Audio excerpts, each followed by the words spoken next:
Fine. So welcome to the first day of the training. Okay, one more question is being asked. Do we need any ID to look Selenium ID? I'll just talk about it. I'll just answer a question in 1 minute. Okay. As always, I always start with a brief history of Selenium, how this tool evolved over a period of time, what are the components of this tool. Okay. Right. Yes, Ratan, you can get a certificate as well if you want. Right. So over here, there are three components. Okay, way back when Selenium came in the market, okay, there were three components of this tool, right? One component was known as IDE, one as GRID, and one as RC. Okay, what is the primary motive of an automation testing tool? Okay, look, the thing is during the regression phase, all right, just a minute, guys. Do you have any, or should I ask my vendor about it? Look, I'm not sure, Ramana, in which context are you talking about? I'm not sure. Which browsers will you cover? Mozilla, Chrome, these are the primary browsers with which we work. Okay, so the thing is, just a minute, there are a few questions. No, I'm not covering Safari. Safari driver is not stable with Selenium. Okay, so over here, as I was telling you, that there were three components. Okay, the first component, I'll have to draw it again. The first component RC, the second component IDE, and the third component GRID. Now, the primary focus of automation testing tools, the primary focus is regression testing. Okay, we use them during the regression phase where the application is stable enough, right? We know that there are not many major flaws in the application. Okay, and there is no point testing it manually again and again, even for a small defect even for a small defect which has been fixed. Okay, so we do the regression, right? We are in the regression phase. When we are in the regression phase, we use the automation testing tools. But these days, even people have started using them for agile as well.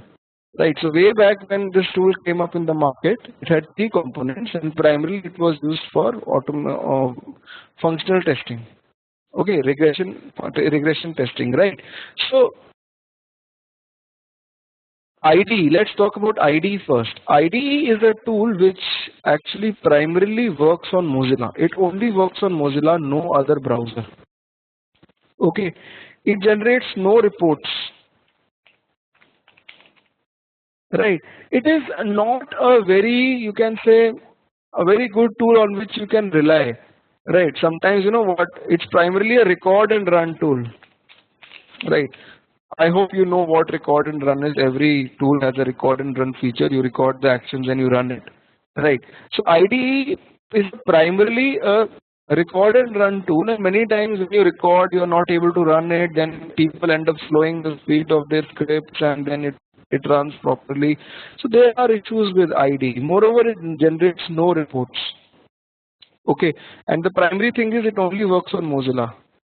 So if you have a very small application, an application of say 2 or 3 pages which you just want to test, right, in Mozilla you can use IDE. Otherwise it's a useless tool, and nobody recommends to use this tool. Right, many testers end up using this because they don't have to code. Okay, but the primary thing is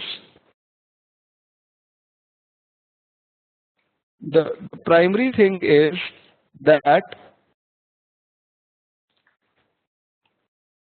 people started using RC because in IDE the flexibility was not there.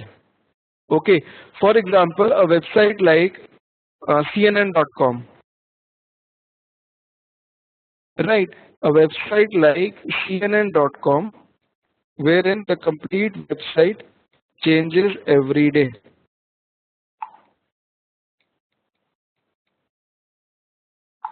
Okay, the complete website changes every day. You record the website today, tomorrow obviously the website will change, the news will change, right? So IDE is of no use. So you need some dynamic things. Okay, you need some dynamic things, and those are provided by RC. What RC helps you in doing that, RC actually you use a programming language in it. Guys, please keep your microphone on mute. Right. So in RC we use a programming language like Java or C# or Ruby, Python. It's available in various programming languages. Okay, and it can generate reports. It works on multiple browsers. So advantages are there, but the point is tester has to learn a programming language. Right. It doesn't mean that if your application is made in C#, then you need to use RC with C#. Okay, that will not. That's not the ideology. Okay, you can use RC with any language to test it on any website. Okay, GRID. GRID is another component of Selenium, right? Wherein whatever test cases which you have made, okay, whatever test cases which you have made, right? You can, suppose you use Selenium RC. Okay, suppose you made 100 test cases.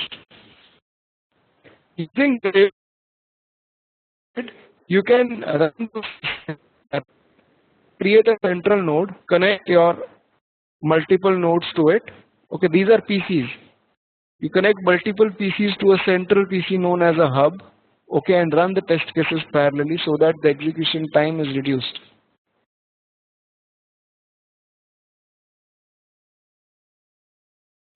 Are you guys not able to hear my voice? Hello?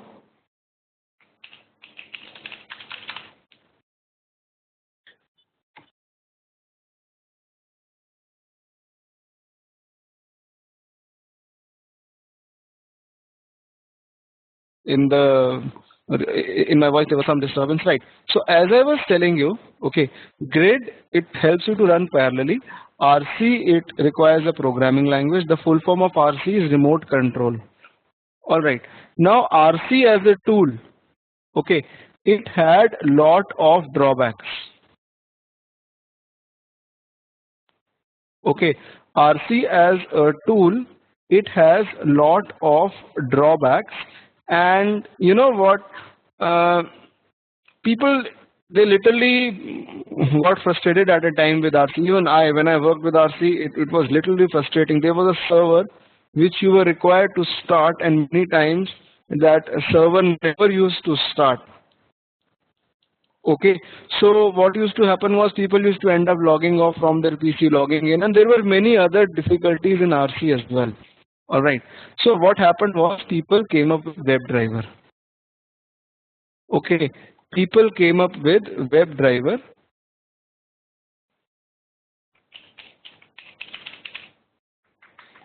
Okay, WebDriver is something which obviously required you to learn a programming language. Okay, it could generate reports. It could work on multiple browsers, but the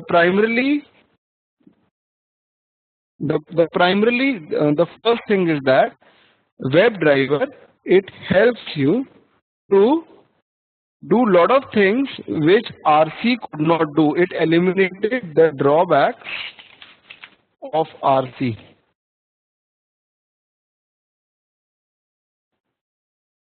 Okay, right? So it eliminated the drawbacks in RC. WebDriver is also known as Selenium 2.0. RC is known as Selenium 1.0.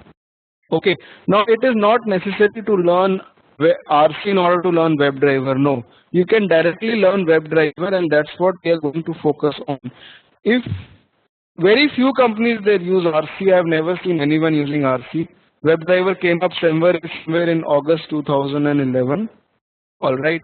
So an IDE, it is there. It's primarily a record and run tool. Okay, IDE is a record and run tool, and GRID, GRID, it has migrated to something known as GRID 2. Okay, right.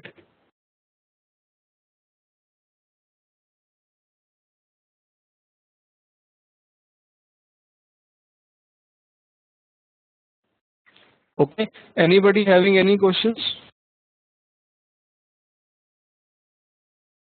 All right, yeah, Anjan, you have raised a hand. You can chat or ask a question or something. Yeah. Yeah. As you mentioned about RC and the drawback, and then you later talk about WebDriver. I just want to know, so still we need the IDE. I mean, why I'm just focusing on IDE is just want to know whether this component is really necessary to work with the Selenium tool itself, or because as you mentioned, WebDriver and GRID, I can use it without using IDE. Or is that three different components? That's my question. Look, all these three different components are different components. Okay, right. If you decide that fine, all right. If you decide that fine, I don't want to use IDE in my project, fine, you don't use it. It's or you can use WebDriver or IDE to automate an application. You can use RC or IDE. But the drawbacks of IDE is that it's just working on Mozilla, it is generating more reports. It's primarily a record and run tool. Okay, no, all the applications these days are very dynamic. You just can't use IDE and automate them. Okay? Okay, got it. Thank you. GRID is something which helps you to speed up the process. So more like managing the tool in a way. You can say in layman's term, yes. You can say that it kind of helps you to manage stuff. Okay. Now suppose you have got 1000 test cases which you have made in WebDriver, and they take 1 day to execute. It's not good. So you use GRID. You couple WebDriver with GRID. You couple both of them, and GRID will help you to run the test cases parallelly. Okay, maybe you can distribute on 5 different machines.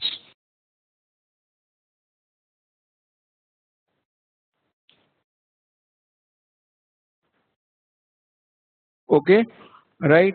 So I'll close this diagram now. I hope you got my point. And our focus in this training is primarily WebDriver and GRID and other components as well. Okay, which I'll talk about later on. Fine. Now the first thing to learn Selenium WebDriver is that you need to have good knowledge of Java object-oriented programming, OOPS concepts. Many people, they just learn the OOPS concepts in a book and they don't know how to implement them practically. We need to know how to implement them practically over here. Okay, if you go to the official website of Selenium, right, the official website of Selenium is seleniumhq.org. This is the official website of Selenium. If you go over here and if you click on the download link, right, on the next page, you will be able to see a Java doc link. Okay, right. This is the documentation of Selenium with Java. If you look at this documentation, you will not be able to understand anything. This you can only understand after you know the concepts of object-oriented programming. You know what OOPS is, right? You know what inheritance and all that stuff is, right? So you just cannot do anything. Fine. Moreover, if you go to the website of Selenium, seleniumhq.org, the first line which is written is Selenium automates browsers. Selenium is only for So as I told you, the first line on this website for Selenium, okay, it is saying Selenium automates browsers. It is only meant for browsers. Don't think that it will test your desktop-based applications as well. No. It is not meant for mobile as well. For mobile, there are other tools which are built on top of Selenium, like Selendroid is there, Appium is there. Okay, but the basic starting point is Selenium. All right. So let's start. Okay, what I'm going to do is that the first thing which I'll be teaching you is the concept of object-oriented programming in Java. You need to learn how to download Java first. Okay, so you just go to Google and type download Java. I hope everybody has joined WebEx. Everybody must be having Java, right? The first link is there. But the important thing is that these days, every day, everybody is having a 64-bit operating system. If you are having a 64-bit operating system, you need to download JDK as well. Along with Java, you need to install JDK as well. All right. And this is the first link. You can go to the first link for downloading JDK. Right. And this is the link for your 64 for all the operating systems. You click on this link, Java download. Right. And based on your operating system, okay, download Java from here. Whether it is 32-bit Windows OS and or 64-bit.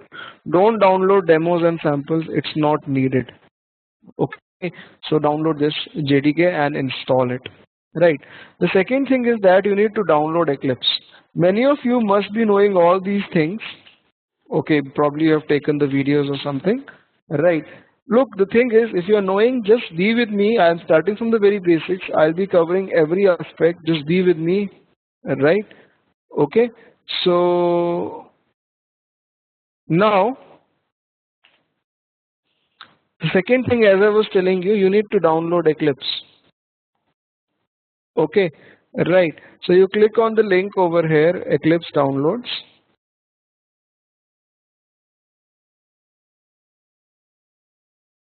Right. You go to the first link and you can simply download Eclipse IDE for Java EE developers based on your OS.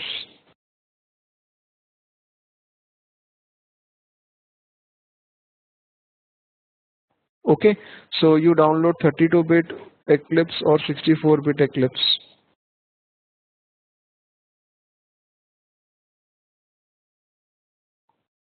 All right, fine. Now moving ahead, Eclipse comes as a bundle.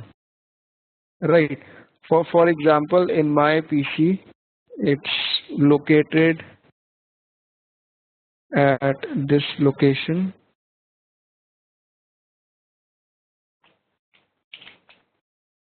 Hold on. Right. When you extract Eclipse, you'll get this application file for Eclipse. You run it and it will start.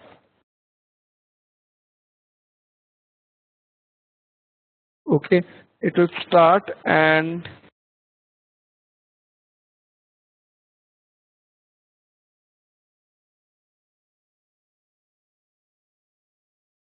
it will have this path. Okay. It will have this path.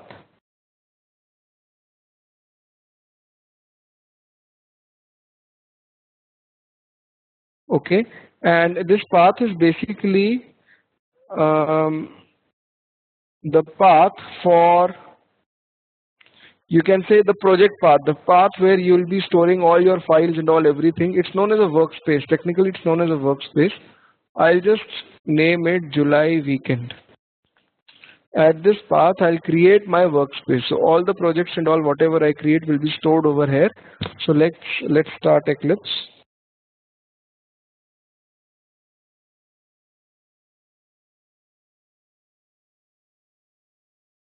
Hold on, let it start.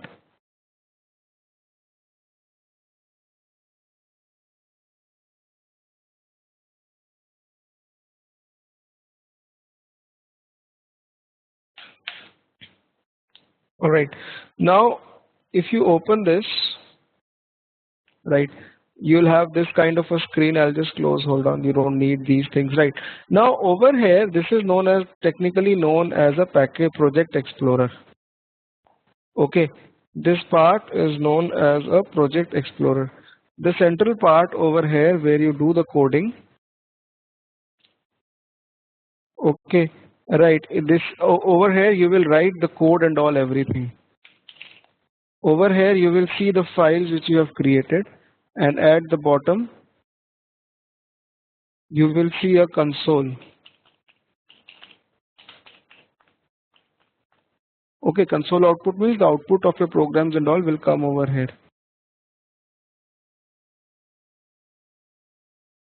Okay, right. So, anybody having any questions?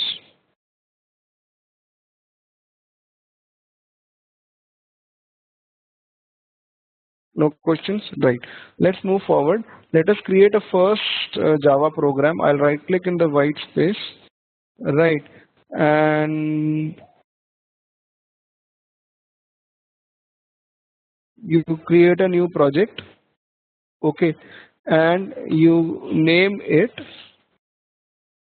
day 1. Okay.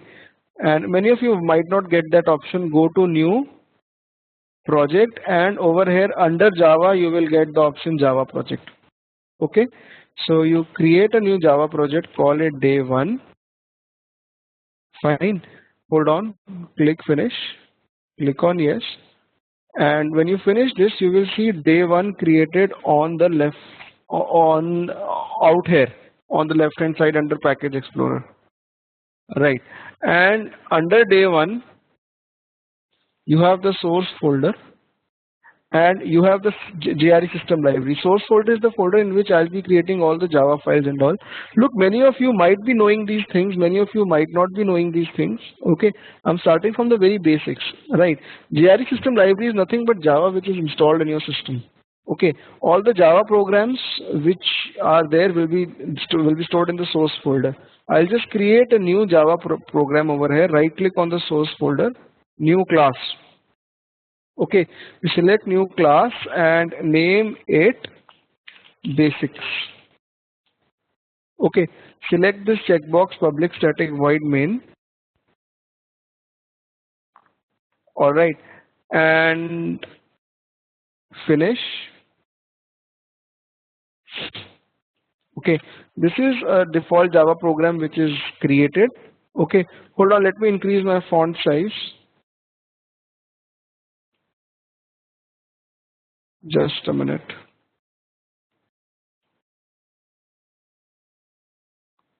Right. So public class basics, in that we have the main function. Main function is there in every programming language. In C it's there. In C# it's there. Okay.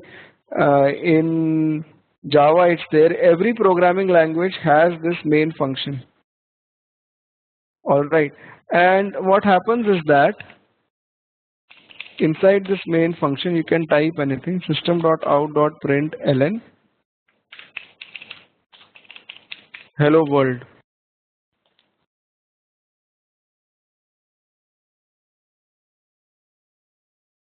Any questions? Right. So system.out.println is the command to print something in Java. Okay. So if you run this code, it will be printing. You see that hello world. Okay, in the bottom in Eclipse. Right. So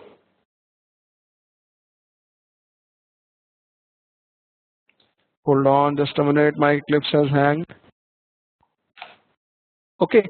Right. So it's printing hello world over here. System.out.println hello world. All right. So yeah, it's okay now. Now, as you know, all the programming languages have integers, they have strings.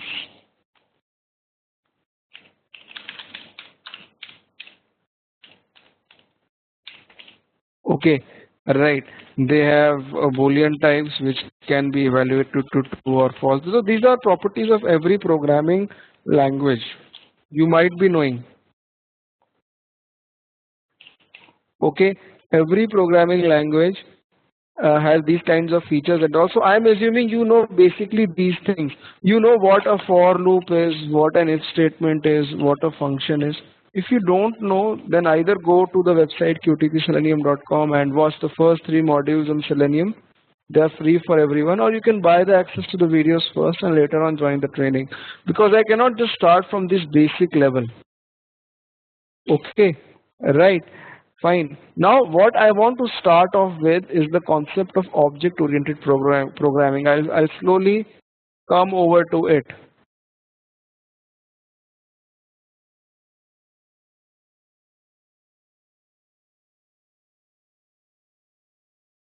Okay. So now, just a minute. Right.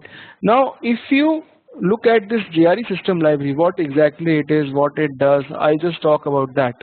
Fine. If you right click on your project, you will see the option properties. Okay.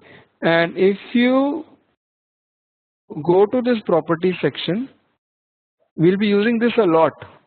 Okay. We'll be using this a lot. You'll see this path. Okay.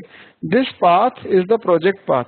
The path where all your files and everything is lying. Okay. If you go to this path,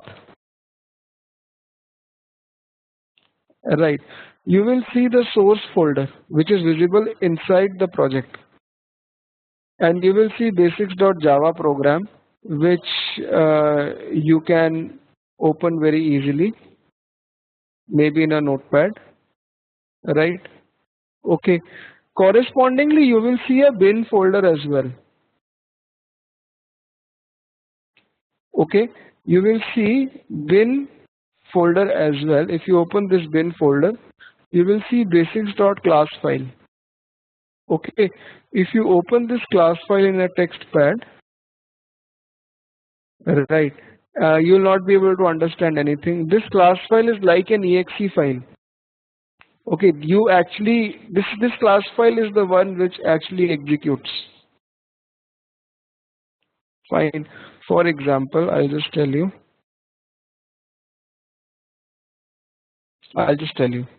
Right. In your Java program, suppose this is your Java file.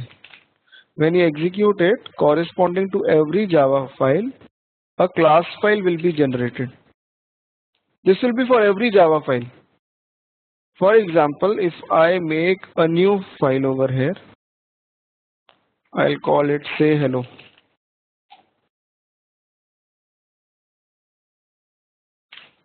And inside this say hello file, I'll type system.out.println hello. And when you run this prints hello. Okay, this will print hello. I hope you are getting my point. Right. So if you go to your bin folder, you will see say hello.class file also generated. Okay. So every Java file is converted to a class file. And this class file is the file which is actually deployed on the servers and all. When people say that they are doing the deployments and all, these are the files which are actually going to onto the server. Right. Now suppose there is a project in which you have got a lot of class files. Lot of class files are there in a project. Okay, when you deploy, when the deployment happens, you don't deploy all the class files in one go on the server. You don't do that. You don't pick one class file, deploy it on the server or deliver it to the client, whatever it is. Suppose your client asks for all the class files. How will you give all the class files to the client? So in that case, we put all the class files into a single file. That file is known as a jar file. And this jar file is actually used as a file to do the deployment. Okay, it is used during the deployment. Okay, it is delivered to the client. When you install Java in your machine, this is Java. It is GRE system library. It is nothing but Java which is installed in your machine. Right. This is nothing but combination of many jar files. These are all the jar files. Okay, and under each jar you have lot of class files. Under each jar file You have lot of class files. Okay, and each class file, has a unique, you can say, usage. For example, if I type over here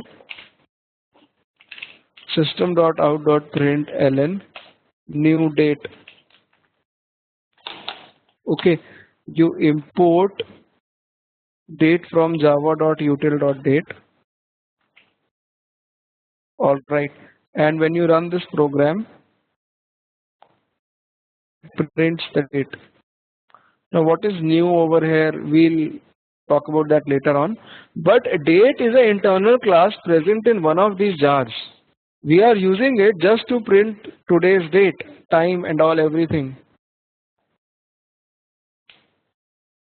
Okay, right? So, right now in Selenium as well, we do nothing. Everything is inbuilt. In Selenium as well, in WebDriver as well, everything is inbuilt. We only use inbuilt things. Like I used an inbuilt date class. So there is no rocket science involved. Everything is inbuilt. You just need to understand the concepts of object-oriented programming and you need to use them. Right. For example, when you go to the official website of Selenium, okay, if you go to the official website of Selenium, this is the official website, right? And if you click on download link, you will see the current version 2.46. Okay, you click on the download link and just download this version of Selenium. Okay, this is the latest version, right? Selenium has got no exe. They will give you the jar files. Okay, they will give you the jar files of Selenium. Right, let it download. Okay, I will store it in my PC.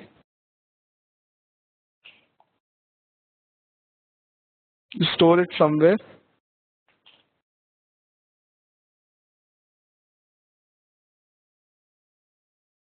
Okay, when you open this, you will see these two jar files, Selenium 2.46.0, Selenium sources.jar. You can ignore this one. This has got the source code of Selenium. You don't need this. Along with that, there will be many other libraries, many other jars under the lib folder. These are the jar files of Selenium. Whosoever made Selenium is providing you these jars. These are the libraries of Selenium, right? All you need to do is that you need to include these jars along with the Java jars into your project. Okay? You need to include these jars along with these Java jars. Then your project will become Selenium enabled. You right click on day one, go to the properties. Okay, go to Java build path. Right, go to libraries and click on add external jars. I am recording this session. If you are not able to get it, you can get it from the recorded session as well. To include the jars, right click on your project, go to the properties of the project. Okay, go to Java build path, go to the libraries tab. There are 4 tabs. You go to the libraries tab, click on add external jars and add these jars, the jars inside lib. Okay, add all the jars inside lib along with this jar file. Okay, hold on, I'll include the latest version. Just a minute. I'll include 2.46. Include this jar file. Okay, and along with that, don't forget to include all the jars in the lib folder. When you do this, your project is Selenium enabled. You will have the reference libraries section generated out here, and under this you will have the Selenium jars. So you need to use the classes present in these jars. For example, if I type over here new Firefox driver. Firefox driver is one of the classes in Selenium which actually helps you to test on Firefox. Okay, so when you run this program, you'll see that a Firefox browser opens up. Alright, so there is no rocket science. You just need to understand the classes present in these jars and you'll be able to do the automation. Now to understand that, you need to cover or you need to understand the concepts of object-oriented programming in Java language. Alright, so I'll be jumping over to the concepts of object-oriented programming. Before I go there, anybody having any questions with whatever I have taught till now?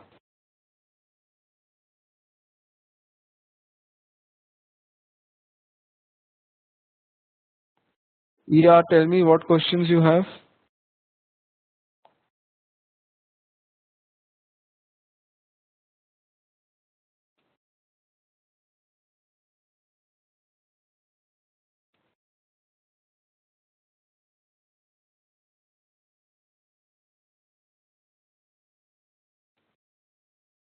Anybody having any questions? No questions?